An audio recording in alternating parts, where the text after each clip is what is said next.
میں تو حضرت ابو طالب کے بارے میں کوئی نیگیٹو جملہ بولنے کے لیے تیار نہیں ہوں، تو حضرت زبیر کے بارے میں، یعنی میرے نبی کے اوپر جس نے بھی احسان کیا دنیاوی طور پہ، ہم تو ان کے بارے میں کوئی بات کرنے کے لیے تیار نہیں۔ یرموک کے اندر آپ صحیح بخاری میں آتا ہے حضرت زبیر اکیلے گھوڑے کو ایڑی لگا کے تو رومنس کی صف میں چلے جاتے تھے۔ یار دیکھو کدھر سے قربانیاں شروع ہوئی ہیں، یہ پوری زندگی قربانیوں سے عبارت، کدھر احد اور بدر میں حضور کا دفاع، اور حضور کی وفات کے بعد بھی جنگوں میں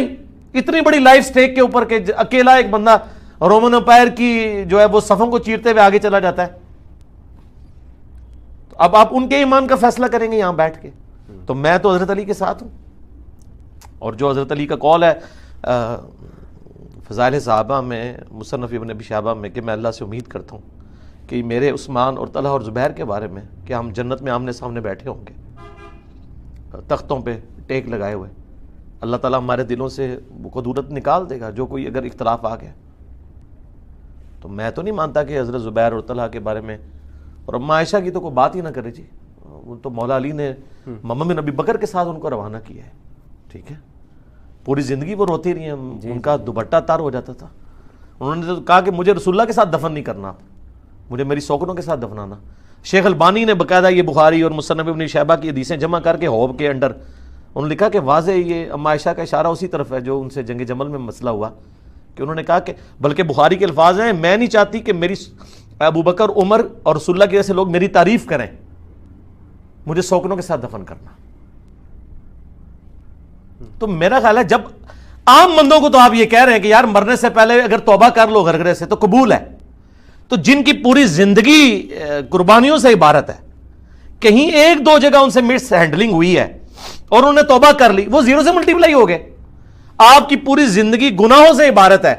اور آپ موت کے غرغرے سے پہلے کلمہ پڑھ لیں آپ جنت میں، اور وہ طلحہ زبیر عائشہ جو حضور کی جانثار پوری زندگی رہیں، اگر ان سے جمل کے اندر مس ہینڈلنگ ہوئی ہے اور بعد میں وہ ندامت میں ہے، وہ زیرو سے ملٹیپلائی ہو گئے۔ تو میں نے تو اکثر کہتا ہوں ہمارا مقدمہ آپ گوروں کی عدالت میں لے جائیں، یہ فٹ ہی نہیں بیٹھتا۔ جو کچھ غالی رافضیوں نے عقیدہ گڑا ہے یہ نہ سنیت کی کتابوں میں بیٹھتا ہے نہ شیعہ کی کتابوں میں بیٹھتا ہے، یہ جسٹ غلوف کے اوپر مبنی ہے، اور اس کو اٹھا کے ردی کی ٹوکری میں پھینک دینا چاہیے۔ اگر میں یہ بات کر رہا ہوں، اب مجھے کوئی یعنی شیعہ علی ہونے کا سرٹیفکیٹ میں نے کسی سے لینا ہے؟ تم لوگوں نے پوری زندگی یعنی سینکڑوں سال امیر شام پہ لانتیں بھیج کے ان کی غلطی لوگوں پہ عیاں نہیں کی، ہم نے ان 10 سالوں میں رضی اللہ عنہ کہہ کے پوری دنیا کے سامنے ایکسپوز کر دیا۔ ہم سے زیادہ کون غدیر خم کا مقدمہ لڑ رہا ہے؟ لیکن ہم منصف مزاج ہیں۔ وَلَا يَجْرِمَنَّكُمْ شَنَآنُ قَوْمٍ عَلَىٰ أَلَّا تَعْدِلُوا اعْدِلُوا هُوَ أَقْرَبُ لِلتَّقْوَىٰ۔ کسی قوم کی دشمنی آپ کو اس پہ نہ ابھارے کہ آپ انصاف کا راستہ چھوڑ دیں۔ انصاف کا راستہ یہی ہے کہ یہ سابقون الاولون تھے، اہل جمل، بڑے پکے ٹھکے مسلمان تھے، ان میں کوئی شک نہیں ہے۔ ایک آدھ اس طرح کی مس ہینڈلنگ کے بعد پھر جب رجوع بھی ہو جائے تو پوری زندگی کسی کے زیرو سے ملٹیپلائی نہیں ہوتی۔ کافروں کو تو آپ بشارتیں دے رہے ہیں، کوئی کلمہ بھی پڑھ لو مرنے سے پہلے تو سارا کچھ، اور قرآن میں لکھا ہوا ہے کہ اگر کوئی شرک سے بھی توبہ کر لے ہم گناہ بھی نیکیوں سے بدل دیں گے، سورہ فرقان آیت نمبر 70۔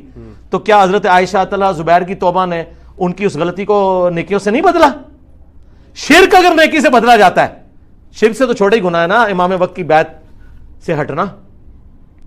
تو اس لیے ہم تو اس اعتبار سے اہل سنت کے منہج کو بالکل 24 کیرٹ سونا مانتے ہیں۔ اس سے مراد کوئی بریلوی دیوبندی اہل حدیث یا وہ سنی وہ والا نہ لے، میں اہل سنت کے منہج کی بات کر رہا ہوں جو ہم ائمہ کو مانتے ہیں، سیدھی سی بات ہے۔